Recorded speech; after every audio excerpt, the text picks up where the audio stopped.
he is prepared to make a deal. We've made a deal on that. I think we can make a deal.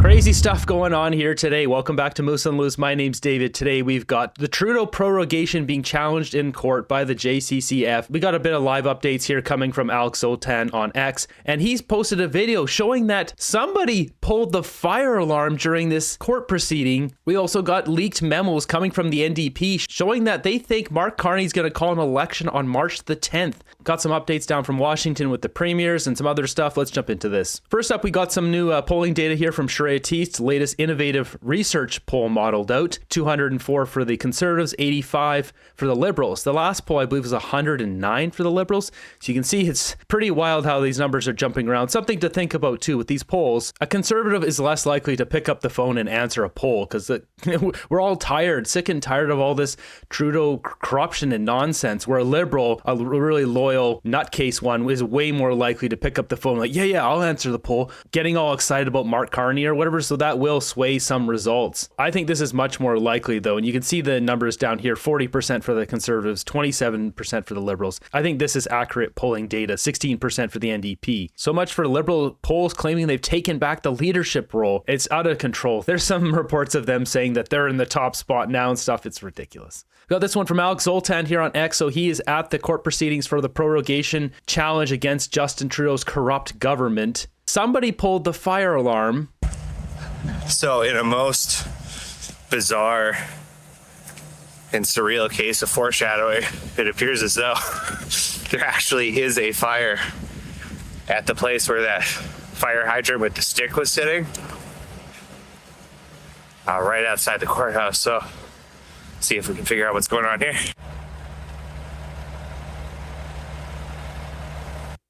So allegedly someone has pulled the fire alarm. So it seems somebody pulled the fire alarm because there was a fire, but either way you take it, why is there a fire when it's like -6 outside in Ottawa? And pulling the fire alarm all at the courthouse when this is going on is highly suspicious. Now let's not jump to conclusions. Should note, Global Affairs Canada website is back up and running. We don't want to go down the rabbit hole of being like the far left, just out of control, posting nonsense. Let's keep this based on fact, but it does seem very suspicious that either the fire alarm getting pulled or that there's a fire at the courthouse when this is going on, a historic court challenge. If you look in the comments down here, he said the in-house security guard said it's happened 20 times in 8 years. So take from that what you will, but the fire alarm has been pulled 20 times in 8 years. So taking a look at his updates here, we've got the JCCF lawyer saying that the judge and he discussed Trudeau potentially acting in bad faith, arguing that in bad faith is equivalent to acting against the principles of good government and outside the scope of his executive power. The JCC lawyer incites a case law situation involving the downtown east side. I'm not familiar with the case he's referring to, but it sounds like the crux of the issue is a generalized concern that the court system could become bogged down with busybody special interests. Also got, this is a remarkable case proroguing Parliament for 11 weeks in the context of 51st state threats looming from Donald Trump tariffs is prejudicial to every single Canadian. It violates Section 3, argues the JCCF lawyer. We also got his account here of the day and the Trudeau lawyer. In terms of my general impressions, I think that the judge is fantastic. I also think that the JCCF lawyer has done a fantastic job of explaining where there should be more limits on executive power when it comes to the issue of prorogation. The Trudeau government lawyer, we heard her speak for the first time just before we went out to lunch, and she was very aggressive. I won't call her rude, just aggressive. Bit of a pit bull. So it'll be interesting to hear what she has to say in response to the JCCF lawyer when I get back. Are we surprised Trudeau's got a pitbull aggressive lawyer? No. Right on brand with Justin Trudeau. And moving on here, we've got this one, a leaked memo. This is coming from the NDP stating that the election could be called as early as March 10th with this short-lived rally here of Mark Carney. That's what they're kind of planning, it seems. This was dropped on multiple news agencies, I believe broken by the Globe and Mail. We've got it here on the Toronto Star. It says Mark Carney won't rule out calling early election if he wins leadership, as NDP memo warns candidates to prepare. Straight from the memo, it says, on that basis, we believe the rumors of Mark Mark Carney calling a snap election are credible, taking a page from Doug Ford's playbook. The Liberals believe that they can turn this crisis into a political benefit for them, Howard said. For that reason, I'm asking all campaigns to be prepared for an election call to come as early as March 10th. So they got a Liberal strategist here who worked in Trudeau's office for more than 5 years. She doesn't think Carney would call an immediate election if he's elected as Liberal leader. She said she would expect the former central banker who has no experience in electoral politics to want to take some time to understand the Liberal Party political apparatus, get briefed about government officials, and deal with Trump's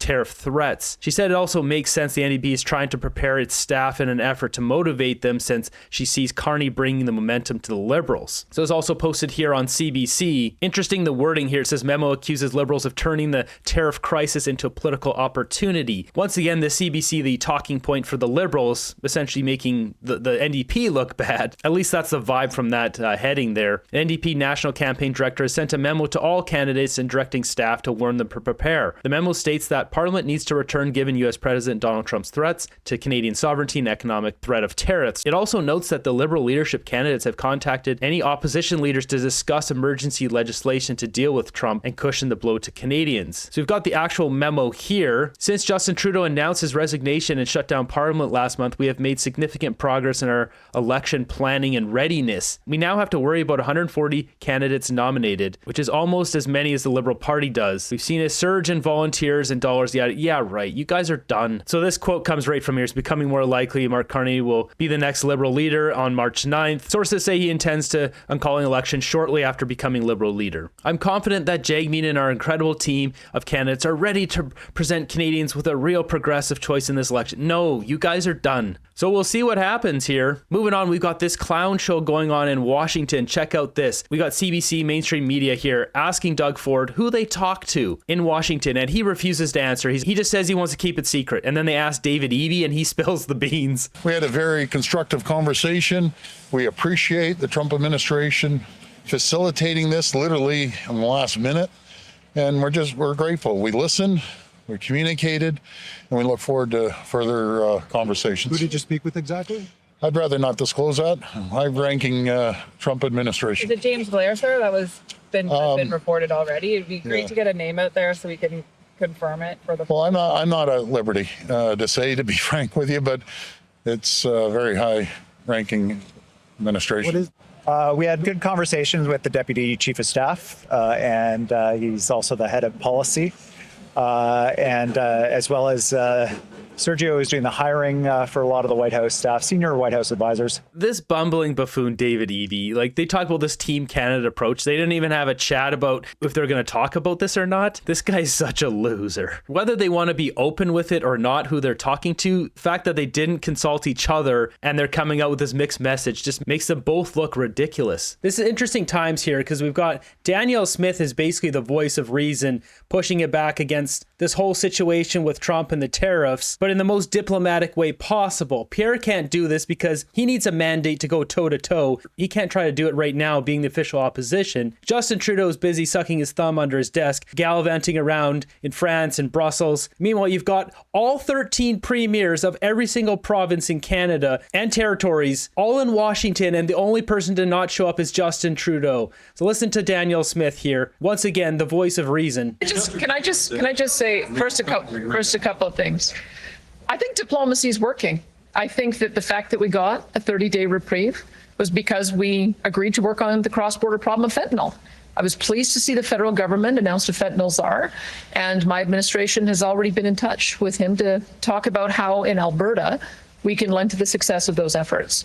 So what I would say is what I've seen from this president is that he is prepared to make a deal. We've made a deal on that. I think we can make a deal on steel and aluminum by making very much the same argument that I've been making on energy and critical minerals.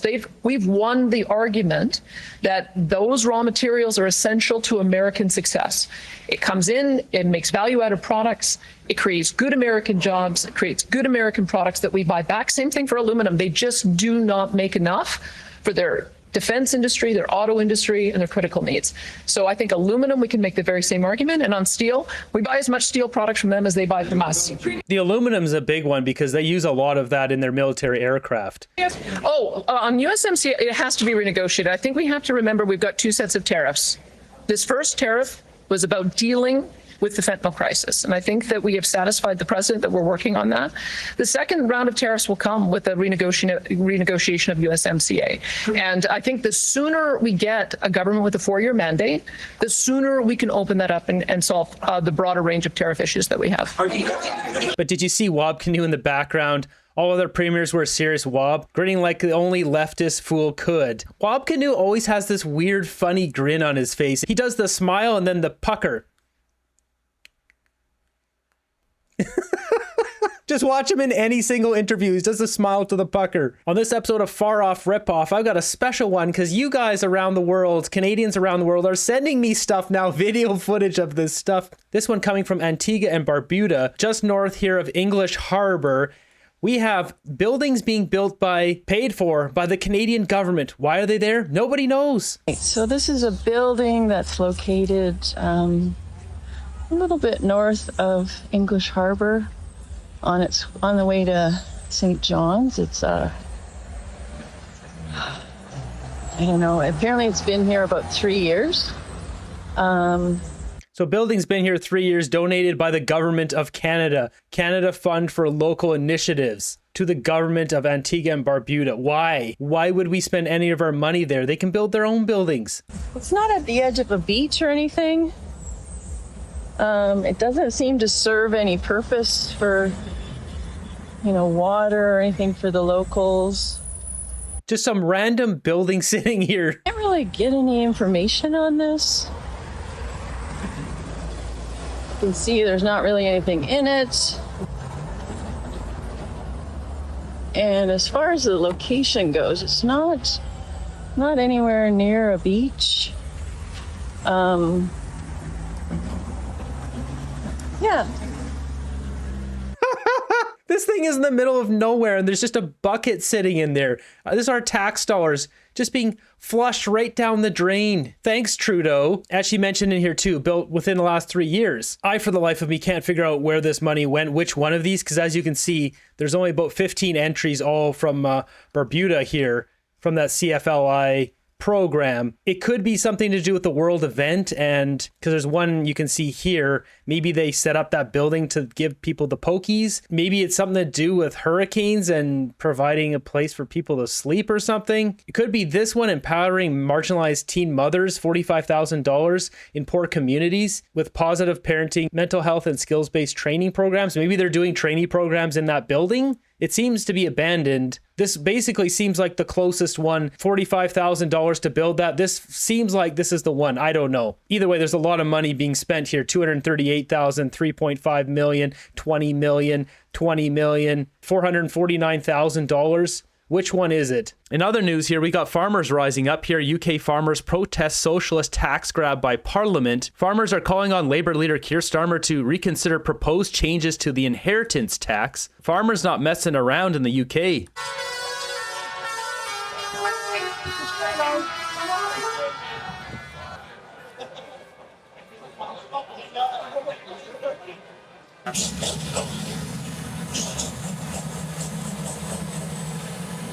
There's been probably over 1,000 tractors that's come today. Do you think it's going to make a difference? It blooming well ought to. And if it doesn't this time, we'll be back.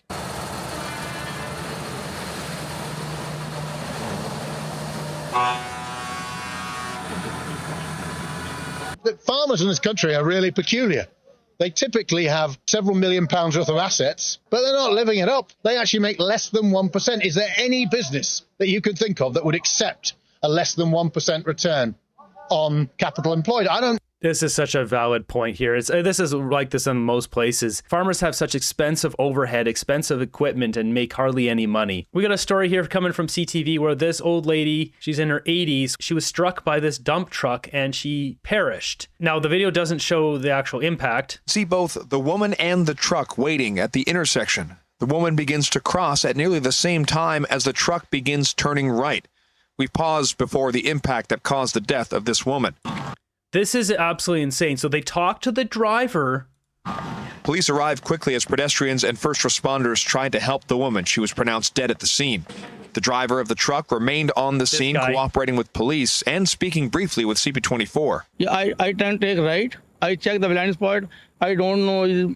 According to police, the pedestrian. I'm sorry, what? So this guy said he checked the blind spot and then he just ran her over. Like, we're seeing so many stories of these guys straight from India. They get these dirty trucking licenses, which they don't actually pass. They're just given to them because they have some friend who gets them a hookup. They're crashing these big truck trailers, dump trucks, and this guy wasn't charged? This guy needs to be charged for manslaughter. He ended someone's life. Like, what is going on in our country? Other chaos here, going back to America. So they renamed the Gulf of Mexico to be the Gulf of America. One of the reporters in the White House refused to use the name and kept on calling it the Gulf of Mexico, and they got tossed out.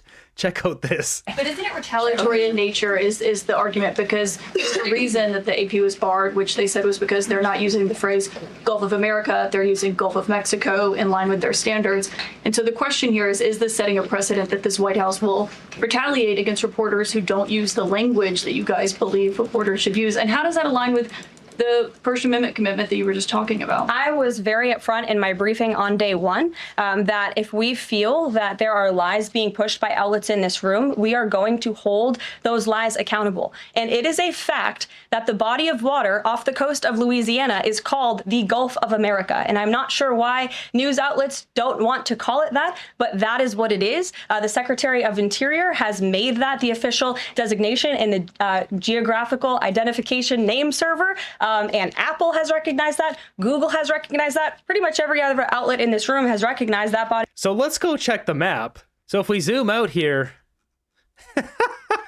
it does say it. It's right here, Gulf of America. They added it onto Google. Wow. Now it's the Gulf of America. As I mentioned in the previous video, it does make sense. That makes much more sense than calling it the Gulf of Mexico, but I wonder how long they'll leave it in brackets here before they just remove Gulf of Mexico. It'll probably transition period, maybe a few months, a year, I don't know. So be curious to see what happens with the prorogation challenge here. Was the fire alarm pulled? Was there actually a fire? Was it both a stunt just to try to disrupt this court hearing? This court proceeding? Or was it just a coincidence that a fire started -6 in Ottawa? I don't know. Seems pretty fishy. 20 times in 8 years, I don't know. Will Mark Carney call an election right after he gets elected as prime minister? The more time that goes on, the more time he has to open his mouth and really expose who he is. I would suspect it's more likely he'll call the election sooner versus waiting and exposing who he really is.